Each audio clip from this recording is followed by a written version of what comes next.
حضرت عمر رضی اللہ تعالیٰ عنہ کا دربار لگا ہے. ایک شخص کو پکڑ کر لوگ لے آتے ہیں کہ اس شخص نے ہمارے باپ کو قتل کر دیا. حضرت عمر رضی اللہ تعالیٰ عنہ نے پوچھا کیا ماجرا ہے بھائی؟ اس نے کہا جی واقعی میں ان کے باپ کا قاتل ہوں، لیکن میں نے قصداً قتل نہیں کیا. ہوا یہ کہ میں ایک مسافر ہوں، جا رہا تھا، راستے کے اندر سبز چراگاہ تھی، میرا اونٹ بھوکا تھا، اس چراگاہ میں داخل ہو گیا. اس کے بوڑھے باپ نے پتھر اٹھایا اور میرے اونٹ کو مارا، اس کی آنکھ نکل گئی. مجھے بڑا غصہ آیا، میں نے وہی پتھر اٹھا کر اس کے باپ کو دے مارا، لیکن وہ ایسے ٹکانے پہ لگا کہ اس کا باپ فوراً فوت ہو گیا. میرا قصد اور ارادہ نہیں تھا، لیکن بہرحال میں اس بات کا اقراری ہوں کہ میں نے اس کے باپ کو قتل کر دیا ہے. آپ جو حکم سنائیں میں اس کو قبول کروں گا، لیکن میں ایک مہلت مانگتا ہوں کہ میرے دوست، میرے بھائی کی کوئی رقم میرے ذمہ ہے، میرے پاس اس نے امانت رکھی ہوئی ہے اور وہ مجھے پتا ہے کہ میں نے کہاں چھپا کے رکھی ہوئی ہے. اگر آپ فیصلہ کر دیتے اور میری گردن کاٹ دی جاتی ہے تو وہ امانت جو میں نے رکھی ہوئی ہے سنبھال کر کے، میرے علاوہ کوئی جانتا بھی نہیں ہے، تو وہ اس تک کون پہنچائے گا؟ اگر آپ مجھے 3 دن کی مہلت دے دیں تو میں جا کر کے اس کی امانت اس کو واپس کر کے پھر واپس آؤں گا. پھر یہ پھندا پھانسی کا میں اپنے گلے میں ڈلوانے کے لیے تیار ہوں گا. حضرت عمر رضی اللہ تعالیٰ عنہ نے فرمایا کہ کوئی شخص تیری ضمانت دے دے تو ہم تجھے چھٹی دینے کے لیے تیار ہیں. اس نے دائیں بائیں دیکھا، پورے مدینے میں اس کا کوئی شناسہ ہی نہیں تھا، واقف ہی نہیں تھا، ایک اجنبی شخص تھا. حضرت ابو ذر غفاری کھڑے ہو گئے، کہا حضرت عمر میں اس کی ضمانت دیتا ہوں. ضمانت دے دی گئی، وہ چلا گیا. تیسرے دن وعدے کا جو وقت تھا، لوگ جمع ہو گئے، دربار لگ گئے، ابھی تک آنے والا نہیں آیا. لوگوں نے کہا ابو ذر تو نے غلطی کی ہے، ایک اجنبی کی ضمانت دی اور ابھی تک وہ نہیں آیا. اور میاں صاحب فرماتے ہیں ایک بار جو پھائیں اڑ جاندے اور پھر کدی نہ پھنستے دے. ظاہر ہے وہ چلا گیا، واپس تو نہیں پلٹ کے آئے گا، اسے پتا ہے کہ آگے سیدھی سیدھی میری موت ہے، تو تم نے یہ کیا غلطی کی؟ خیر آپ نے فرمایا کہ اگر وہ نہ آیا تو یہ پھانسی کا پھندا میرے گلے میں ڈال لینا، لیکن بہرحال میں نے اس کی ضمانت دی. کچھ عرصہ بیتا کہ دور سے گرد و غبار اڑتا ہوا دکھائی دیا. جب صورت واضح ہوئی تو وہی شخص تھا. حضرت عمر فاروق رضی اللہ تعالیٰ عنہ کے دربار میں کھڑا ہو کہنے لگا حضرت کسی وجہ سے تاخیر سے پہنچا ہوں، معذرت چاہتا ہوں، اب جو حکم ہے پورا کیجیے. حضرت عمر رضی اللہ تعالیٰ عنہ اس کے پھانسی کے احکامات جاری کر چکے تھے. آپ نے فرمایا کہ ابو ذر یہ بتا کہ تو نے اس کی ضمانت کیسے دی جب تو اسے جانتا نہیں تھا؟ تو سن حضرت ابو ذر غفاری نے کیا کہا ایک اجنبی میرے محمد کے مدینے میں پناہ مانگ رہا تھا اور اس نے چاروں سمت دیکھا اور کوئی شخص نہیں تھا جو اس کو امان دیتا اور اس کی ضمانت دیتا، تو میں نے اس لیے ضمانت دے دی کہ نہ بھی آیا تو اپنی جان چلی جائے گی. کل کو یہ تو نہیں کہے گا کہ محمد کے مدینے میں کسی نے ضمانت مانگی تھی، پورے شہر میں کوئی ضمانت دینے والا نہیں تھا. اس کو کہا کہ انہوں نے تو ضمانت دے دی، میاں اب تو بتا کہ تو چلا گیا تھا، تجھے جانتا کوئی نہیں تھا، نہ پلٹ کے آتا تو تجھے کوئی پوچھنے والا نہیں تھا، تو تو نے یہ دوبارہ موت کے منہ میں کیوں اپنا سر رکھا ہے؟ تو اس نے کہا کہ میں نے کہا کہ ایک اجنبی کی ضمانت ایسے شخص نے دی ہے جو مجھے جانتا بھی نہیں ہے، اور اگر میں نہ گیا تو لوگ قیامت تک اجنبیوں پر بھروسہ نہیں کریں گے کہ اجنبی یوں سلوک کیا کرتے ہیں. تو حضرت عمر رضی اللہ تعالیٰ عنہ اس کے پھانسی کے احکام جاری کیے. تو جن کے باپ کو قتل کیا تھا وہ بیٹے کھڑے ہو گئے، کہنے لگے تاریخ کی کالک ہم اپنے منہ پہ ملیں گے، ہم بھی اپنے باپ کے قاتل کو معاف کر دیتے ہیں. یہ ہماری تاریخ ہے، یہ ہماری کہانی ہے، لیکن آج ہم کس جگہ پہ کھڑے ہیں اور کیا ہماری صورتحال ہے؟ نہ ہمارا کردار رہا اور نہ ہمارا کوئی تشخص رہا. آج ہم نے اپنا تشخص بھی مٹا کے رکھ دیا، اپنے طرز زندگی بھی بدل دی. نہ ہماری باطن کی وہ روشنی رہی، نہ ظاہری وہ صورتیں رہی کہ ہم پہچانے جائیں کہ حضور کے غلام ہیں، بلکہ آج بھانت بھانت کی بولیاں بول رہے ہیں. اقبال نے کیا کہا تھا؟ اپنی ملت پر قیاس اقوام مغرب سے نہ کر، خاص ہے ترکیب میں تجھے قوم رسول ہاشمی. حضرت عمر نکلے یروشلم میں ایک اونٹ ہے، ایک غلام ہے، کبھی وہ سوار ہوتا ہے، کبھی آپ باری مقرر کی ہے۔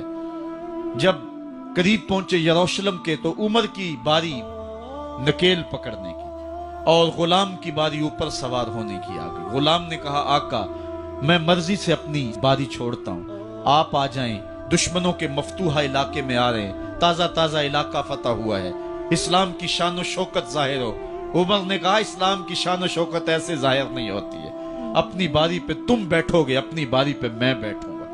لوگ منتظر کھڑے ہیں، دور سے جب دیکھا کہا اس کی ہیبت سے کانپتے تھے ہم، یہ تو کوئی حبشی لگتا ہے، رنگ کالا ہے، ہونٹ موٹے ہیں، اس سے تو زیادہ حسین اس کا غلام ہے جو آگے آگے چل رہا ہے۔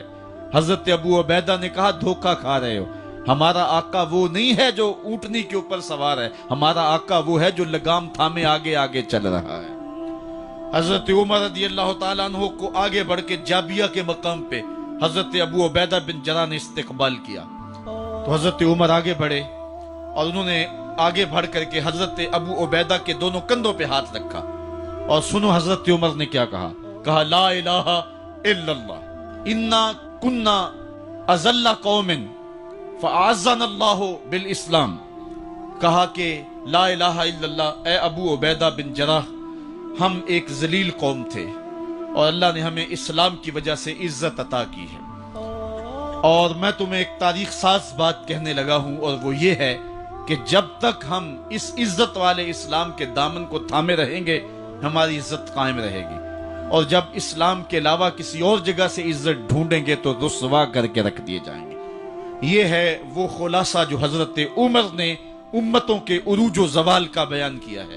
اس امت کو جو خیرات ملی ہے تخت و تاج کی، وہ پینٹاگون سے نہیں ملی، وہ واشنگٹن سے نہیں ملی، وہ وائٹ ہاؤس سے نہیں ملی، وہ محمد عربی کے جوڑوں کا صدقہ ملی ہے۔ اس لیے جب ہم نے اسلام سے انحراف کیا، پاکستان حاصل کیا گیا تھا، پاکستان کا مطلب کیا؟ لا الہ الا اللہ۔ ہم نے اس نعرے کو چھوڑ دیا ہوا ہے، ہم نے انحراف کر دیا ہے۔ آج ہماری نظریں مغرب کی طرف لگی ہے کہ تخت و تاج اس سے نصیب ہوتے ہیں، اور دنیا کے اوپر ہم رسوا ہو کے رہ گئے۔ ہماری پستی، ہماری زبوحالی، ہماری ذلت کا سبب یہ ہے کہ جس جگہ سے ہمیں عزت ملی تھی ہم نے وہ مرکز ہی چھوڑ دیا ہے۔ اس مرکز حیات کو، اس مرکز زندگی کو، اس مرکز عزت کو ہم نے چھوڑ دیا ہے، اور دنیا کے اوپر ہم رسوا ہو رہے ہیں۔ انہی حضرت عمر کی کہانی ہے۔ وادی تہامہ سے گزر رہے تھے کہ بچوں کی طرح بلک بلک کے رونے لگے۔ کہا عمر جوان آدمی ہو اور بچوں کی طرح بلک کے رو رہے ہو؟ کہا تم نہیں جانتے، مجھے بچپن کی کہانی یاد آ گئی۔ کہا کیا کہانی ہے؟ کہا یہی عرض تہامہ تھی، میرے باپ خطاب نے مجھے 5 اونٹ دیے تھے، کہا انہیں لائن میں کھڑا کرو سیدھا۔ میں آگے والا سیدھا کرتا تھا، پیچھے والا ٹیڑھا ہو جاتا، پیچھے والا سیدھا کرتا، آگے والا ٹیڑھا ہو جاتا۔ میرے باپ خطاب نے مجھے بڑا مارا۔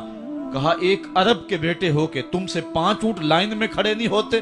کہا ایک زمانہ عمر پہ وہ تھا کہ اس سے 5 اونٹ لائن میں کھڑے نہیں ہوتے تھے، اور آج شرق سے لے کر غرب تک 23 لاکھ مربع میل کی حکمرانی اور انسان بھی لائن میں کھڑے ہیں۔ یہ محمد عربی کے جوڑوں کا صدقہ نہیں ہے تو اور کیا ہے؟ عمر سے تو 5 اونٹ لائن میں کھڑے نہیں ہوتے تھے۔ تو یہ عزتیں، یہ تخت و تاج، یہ حکومتیں ہمیں حضور کی دہلیز سے ملی۔ جب ہم نے اس دہلیز کو چھوڑ دیا تو دنیا کے اوپر رسوا ہو گئے اور ذلیل کر کے رکھ دیے گئے۔ ہماری اخلاقی پستی اور زبوحالی نے ہم کو کہیں کا نہیں چھوڑا ہے۔ دامن رسالت ماب کو چھوڑ دیا ہے، پھر رسوائیاں مقدر نہیں ہوں گی تو کیا ہوں گی؟ آئیے ابھی بھی موقع ہے، توبہ کا دروازہ بند نہیں ہوا، رب سے بھی معافی مانگ لے۔ گنبد خضرا کے مکین کے حضور بھی ہاتھ جوڑ کے کہیں چھوڑ کے آپ کا دامن رحمت، آقا ہم سے بھول ہوئی، کھو دی اپنی قدر و قیمت، آقا ہم سے بھول ہوئی، دیکھ ہماری آنکھ مچولی، اپنے سینے اپنی گولی، بھول گئے ہم درس اخوت، آقا ہم سے بھول ہوئی، دنیا کے ٹھکرائے ہوئے ہیں، تیرے در پہ آئے ہوئے ہیں، کھول دے اپنا باب رحمت، آقا ہم سے بھول ہوئی۔ عبداللہ بن عمر اور عبید اللہ بن عمر بصرہ سے گزر رہے تھے ایک جنگ سے واپسی پر، تو حاکم بصرہ نے آپ کو کچھ پیسے دیے کہ یہ مال غنیمت میں جا کے جمع کروا دینا، اور پھر خود ہی مشورہ دیا کہ عراق کے اندر فلاں فلاں چیز بہت سستی مل جاتی ہے، اور حجاز میں ان چیزوں کی قیمت زیادہ ہے. تو اگر آپ ایسا کر لیں کہ یہ ان پیسوں سے خرید لیں اور جا کے مدینہ المنورہ میں فروخت کر دیں تو جو زائد پیسے آپ کمائیں گے وہ آپ کے ہوئے. اور یہی اشرفیاں جو میں نے دی ہیں آپ کو، اتنی اشرفیاں بیت المال میں جمع کروا دینا. تم نے محنت کی ہوگی، تجارت کی ہوگی، تو جتنے بچیں گے وہ آپ کے ہوں گے. تو انہوں نے کہا بہت اچھا. وہاں سے مال خرید لیا، مدینہ المنورہ میں آ کے بیچ دیا. جتنی اشرفیاں انہوں نے وہاں سے دی تھی بیت المال کے لیے، اتنی بیت المال میں جمع کروا دی. حضرت عمر رضی اللہ تعالیٰ عنہ کو پتہ چلا، بیٹوں کو بلایا، کہا کہ سنا ہے تم نے کوئی کمائی کی ہے؟ کہا جی ہم نے تو تجارت کی اور جو مال لیا تھا اتنا مال بیت المال میں جمع کروایا ہے. کہا تم بیت المال کے پیسوں پر کمائی کی ہے، وہ پیسے بھی تمہیں بیت المال میں جمع کروانے پڑیں گے. یہ عمر ہیں رضی اللہ تعالیٰ عنہ. رومی شہنشاہ کی بیوی سلام بھیجتی ہے حضرت عمر رضی اللہ تعالیٰ عنہ کی اہلیہ کو، تو وہ 1 دینار ادھار لے کر کے اس کا عطر خریدتی ہیں اور شیشیوں میں ڈال کر کے ان کو بھیجتی ہیں کہ چلو ایک رواداری کا اچھا ثبوت فراہم کیا جائے. تو وہ واپسی پر انہی شیشیوں کے اندر قیمتی موتی بھر کے بیچتی ہیں، جواہرات بھر کے بیچتی ہیں. حضرت عمر رضی اللہ تعالیٰ عنہ فرماتے ہیں لاؤ یہ سارے جواہرات، سب کو فروخت کرتے ہیں. 1 دینار اس کو دیتے ہیں، باقی بیت المال میں جمع کر دیتے ہیں. تو جب اپنی زندگی اتنی محتاط ہوگی، اتنی خوبصورت ہوگی، تو پھر کس طرح کوئی گورنر زیادتی کر سکتا ہے؟ تو حضرت سیدنا عمر رضی اللہ تعالیٰ عنہ نے اپنا طرز زندگی اور انداز معاشرت اتنا سادہ اور اتنا خوبصورت رکھا کہ اس کے مطابق تمام گورنروں کو ڈھالنے کی تلقین کی. آپ جب بھی کسی شخص کو بطور گورنر اس کا تعین کرتے تو اس کو یہ نصیحتیں کرتے: ایک ترکی گھوڑے پہ سوار نہیں ہوں گے، باریک کپڑا نہیں پہنیں گے، اور انچھنے آٹے کی روٹی کھائیں گے، مکان کا دروازہ نہیں لگائیں گے، کوئی حاجب نہیں رکھیں گے، چوکیدار نہیں رکھیں گے، بواب نہیں رکھیں گے، جو تمہارے تک پہنچنا چاہے ڈائریکٹ پہنچ جائے. اللہ اکبر.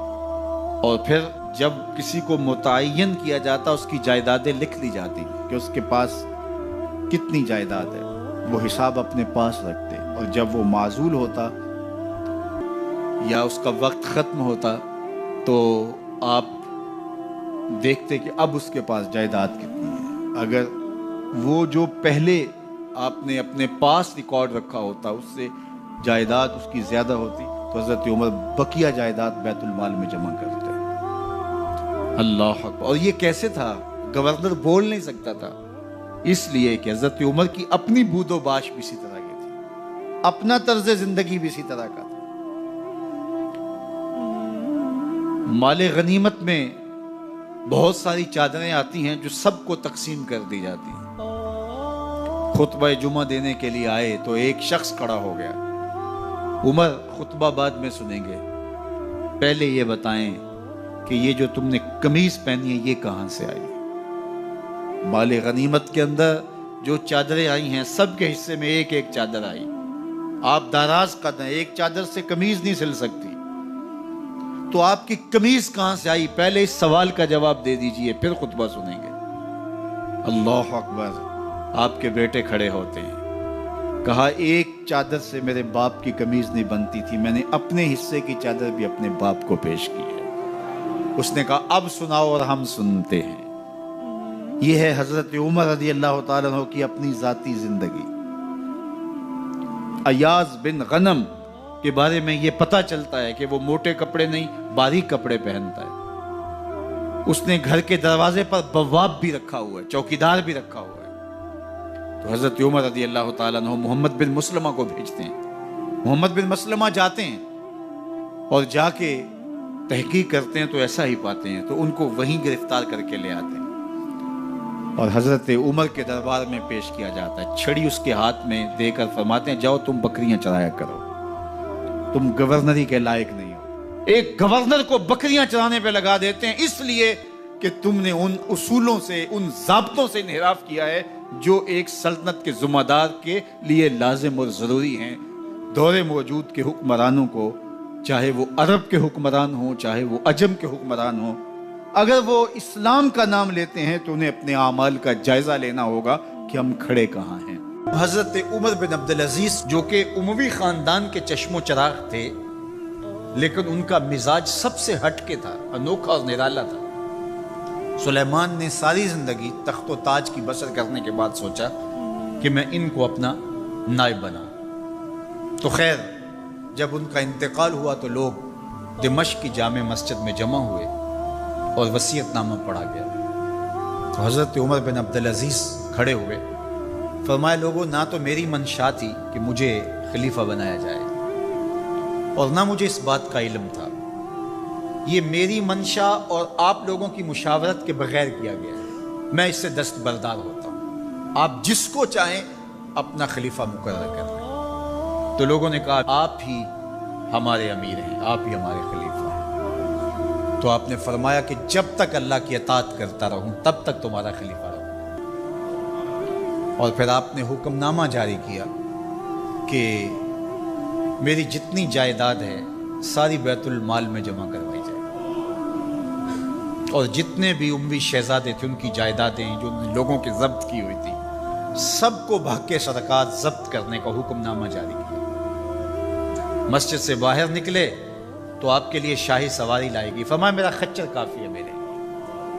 گھر پہنچے تو اپنی بیوی فاطمہ بنت عبد الملک سے کہا، جو بادشاہ کی بیٹی ہے، بادشاہ کی پوتی ہے اور 4 بادشاہوں کی بہن ہے، ناز و نعم میں پلی ہوئی ہے، کہا اگر میرے ساتھ تم رہنا چاہو تو تمہیں اپنے سارے زیورات، زر و جواہر، سارا مال بیت المال میں جمع کروانا ہوگا اور فقیرانہ زندگی بسر کرنا ہوگی۔ اب اس پاک باز خاتون نے کہا کہ میں اس کے لیے تیار ہوں، میں فقیری کی زندگی کو ترجیح دیتی ہوں۔ اب حضرت عمر رضی اللہ تعالیٰ عنہ نے صرف 2 سال 5 ماہ اور کچھ دن حکومت کی اور 3 بر اعظموں پر سلطنت اسلامیہ پھیلی ہوئی تھی، اور آپ روتے تھے کہ ان لوگوں کا حق بھی میرے اوپر بلا مطالبہ ہے جو دنیا کے کسی بھی خطے کے اوپر اس سلطنت کی حدود میں بستے ہیں۔ عید کا موقع آیا، عیدگاہ میں جب لوگ ایک دوسرے کو مل رہے تھے تو امیر المومنین کے بیٹوں کے کپڑے خستہ تھے، پرانے تھے، پیوند لگے ہوئے تھے۔ تو آپ نے اپنے بیٹوں سے کہا کہ تمہیں شرم تو آ رہی ہوگی کہ امیر المومنین کے بیٹے ہو کے تمہیں ڈھنگ کا لباس بھی دستیاب نہیں ہے۔ تو آپ کا ایک بیٹا عبد الملک بن عمر بن عبدالعزیز جو آپ کی زندگی میں انتقال کر گیا تھا، اس نے کہا ہمیں اس بات پہ فخر ہے کہ ہمارے باپ نے خیانت نہیں کی ہے، ہمارا باپ دیانتدار ہے۔ جب گھر آتے ہیں تو آپ کی بیٹیاں آپ کو عید مبارک کہتی ہیں، آپ سے ملتی ہیں، لیکن منہ پہ کپڑا دھرا ہوا ہے۔ تو حضرت عمر رضی اللہ تعالیٰ عنہ عمر بن عبدالعزیز بولتے ہیں کہ بیٹی آپ نے چہرے کے اوپر کپڑا کیوں رکھا ہوا ہے؟ تو وہ کہتی ہیں ہم نے کچے پیاز سے آج کھانا کھایا ہے تو اس لیے ہم نے کپڑا رکھا ہے کہ آپ اس کی سمیل محسوس نہ کریں۔ تو حضرت عمر بن عبدالعزیز رو پڑتے ہیں اور فرماتے ہیں کہ کس باپ کا جی نہیں چاہتا کہ میری اولاد آسودہ ہو، لیکن میں آخرت سے ڈرتا ہوں۔ حضرت عمر بن عبدالعزیز رضی اللہ تعالیٰ عنہ کے 2 سال 5 ماہ اور چند دنوں کے اندر ایسا عدل پھیلتا ہے کہ لوگ کہتے ہیں ہمیں لگتا تھا آسمان اور زمین کے درمیان ترازو گاڑ دیا گیا ہے، ہر شے پوری پوری تولی جا رہی ہے، اور اتنی خوشحالی آتی ہے، اتنی خوشحالی آتی ہے، لوگ زکوٰۃ کے پیسے لے کے نکلتے ہیں، کوئی زکوٰۃ لینے والا نہیں ملتا۔ ایک علاقے کے لوگ حضرت عمر بن عبدالعزیز کو خط لکھتے ہیں کہ حضرت زکوٰۃ کا کیا کریں؟ فرمایا غریبوں کو دے۔ کہا کوئی غریب رہا ہی نہیں، تو کہا کہ اچھا آپ اس طرح کریں کہ جن کی شادیاں نہیں ہوئی ان کا مہر ادا کر کے شادیاں کروا دیں۔ تو وہ جواب میں لکھتا ہے یہ بھی ہو چکا۔ تو کہا لوگوں کو قرضہ دے دیں۔ کہا کسی کو قرضے کی ضرورت ہی نہیں ہے۔ تو پھر فرماتے ہیں اچھا غیر مسلموں کو قرضہ دیں تاکہ وہ کھیتی باڑی کر کے زراعت کے کام کو بڑھائیں۔ یہ عمر بن عبدالعزیز کا دور ہے۔ عدل پھیلا، نور پھیلا، روشنی پھیلی، شہزادگی کی زندگی سے ایک دم اپنے آپ کو ایک چھوٹے سے کٹیا کے اندر محدود کر دیا۔ اللہ اکبر۔ حضرت عمر بن عبدالعزیز رضی اللہ تعالی عنہ مسلمانوں کے نامور خلیفہ ہے، اور ان کو ان کے عدل، ان کے انصاف ان کی سادگی اور ان کی زندگی کے اس خوبصورت طرز کی وجہ سے عمر ثانی کہا جاتا ہے۔